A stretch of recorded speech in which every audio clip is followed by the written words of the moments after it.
कहानी एक सच्ची घटना पर आधारित है। इस कहानी में 3 लोगों ने एक ऐसी जेल को ब्रेक किया जिसमें जाने के बाद आज तक कोई जिंदा वापस बाहर नहीं आया था। इस जेल की सिक्योरिटी इतनी खतरनाक है कि गार्ड की इजाजत के बिना एक सुई भी बाहर नहीं जा सकती। लेकिन इन 3 लोगों ने साउथ अफ्रीका की सबसे खतरनाक जेल प्रिटोरिया को ब्रेक किया था और साउथ अफ्रीका की पुलिस बस इन्हें देखती ही रह जाती है। कहानी की शुरुआत 1973 से होती है। इस समय आधा साउथ अफ्रीका जलकर राख हो चुका था क्योंकि यहाँ काले गोरे रंग का भेदभाव था और यहाँ के गोरे पुलिस वाले काले लोगों को कुत्ते की मौत मार रहे थे। अब सीन कट होता है और हमें टीम और उसके दोस्त स्टीवन को दिखाया जाता है। उनकी ग्रेजुएशन इसी साल पूरी हुई है और अब वो इस भेदभाव के खिलाफ है। एक दिन भीड़ भाड़ वाले इलाके में दोनों एक छोटे एक्सप्लोजिव डिवाइस का इस्तेमाल करते हैं ताकि पर्चे हवा में फैल जाएं। ये असली बम नहीं थे, बस पैम्पलेट फैलाने का तरीका था। लोग रुकते हैं, पर्चे उठाते हैं और मैसेज पढ़ते हैं। पर्चे फैलते ही टिम तुरंत भागने लगता है, लेकिन स्टीवन रुक जाता है क्योंकि वह देखना चाहता है कि लोग कैसे रिएक्ट कर रहे हैं और यही उसकी सबसे बड़ी गलती बन जाती है। तभी पुलिस आ जाती है और दोनों को वहीं पकड़ लिया जाता है। जेल में टिम से मिलने उसकी गर्लफ्रेंड आती है। वह उससे मिलती है तब टिम साफ कहता है कि वह अपने काम से इनकार नहीं करेगा, उसे अपने काम पर गर्व है। लड़की उसे कुछ पैसे देती है, फिर उसे किस करके अलविदा कह देती है। अब कोर्ट में टिम और स्टीवन पर आरोप लगता है कि उन्होंने बम से लोगों की जान खतरे में डाली, जबकि वो असली बम नहीं थे। लेकिन जज एक कट्टर गोरा और सख्त इंसान था। वह गुस्से में कहता है कि उसे उन लोगों से नफरत है जो मानते हैं कि सभी इंसान बराबर हैं। टिम,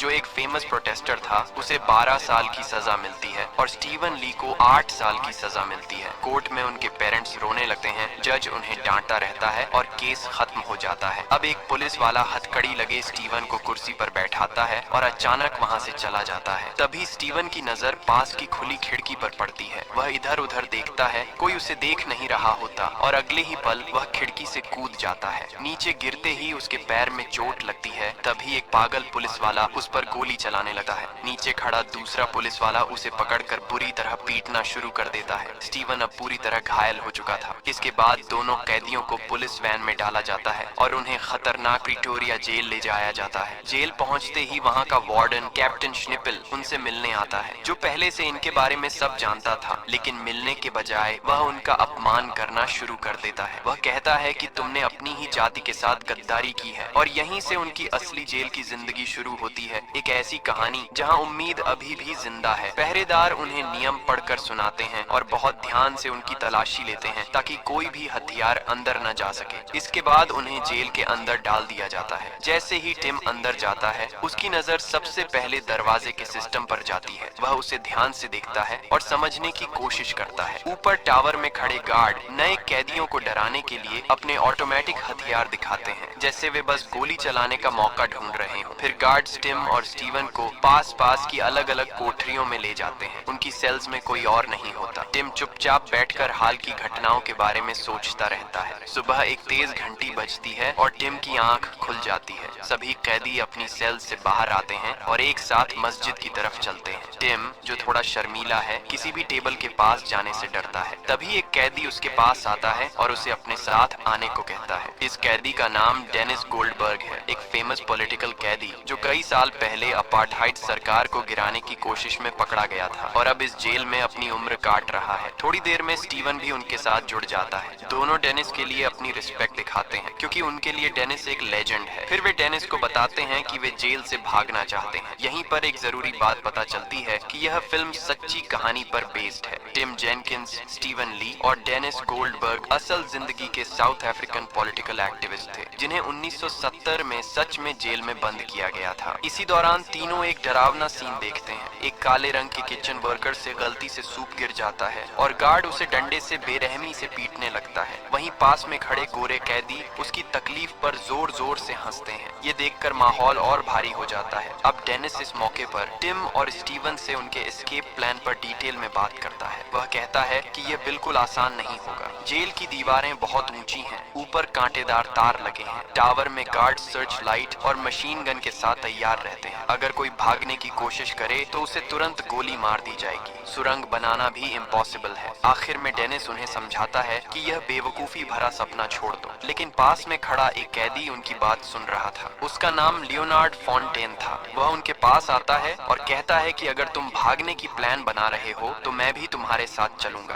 रात हो जाती है। टिम अपनी सेल में छिपाकर लाई हुई माचिस निकालता है। वह ताले के अंदर देखने की कोशिश करता है और समझने की कोशिश करता है कि लॉक कैसे काम करता है। तभी उसे गार्ड के आने की आहट सुनाई देती है। वह तुरंत माचिस बुझाकर तोड़ देता है, लेकिन वह हार नहीं मानता। कई रातों तक वह यही करता रहता है और ताले को समझने की कोशिश करता रहता है। एक रात वह एक कागज का टुकड़ा लेता है और उसे की होल पर दबाता है, फिर पेंसिल से की होल का शेप बनाता है। इसके बाद वह दूसरा कागज अंदर डालता है और पेंसिल से लॉक के अंदर की मैकेनिज्म समझने की कोशिश करता है। अब टिम सिर्फ सोच नहीं रहा था, वह धीरे धीरे भागने का रास्ता बना रहा था। मेस हॉल में लियोनार्ड जानबूझकर हंगामा करता है। वह शोर मचाता है ताकि गार्ड का ध्यान हट जाए और टिम को चाबियां चुराने का मौका मिल सके, लेकिन टिम ऐसा नहीं कर पाता और मौका हाथ से निकल जाता है। अब उन्हें कोई दूसरा तरीका ढूंढना पड़ता है। यार्ड में एक्सरसाइज के दौरान टिम धीरे से गार्ड के पास जाता है और उसकी चाबियों पर बने पैटर्न को ध्यान से देखता है और उन्हें याद कर लेता है। बाद में वह सारे पैटर्न कागज पर बना लेता है। अगले कई दिनों तक टिम हर मौका इस्तेमाल करता है चाबियों को पास से देखने का और हर चाबी का स्केच बनाता रहता है। फिर वह अपनी वुड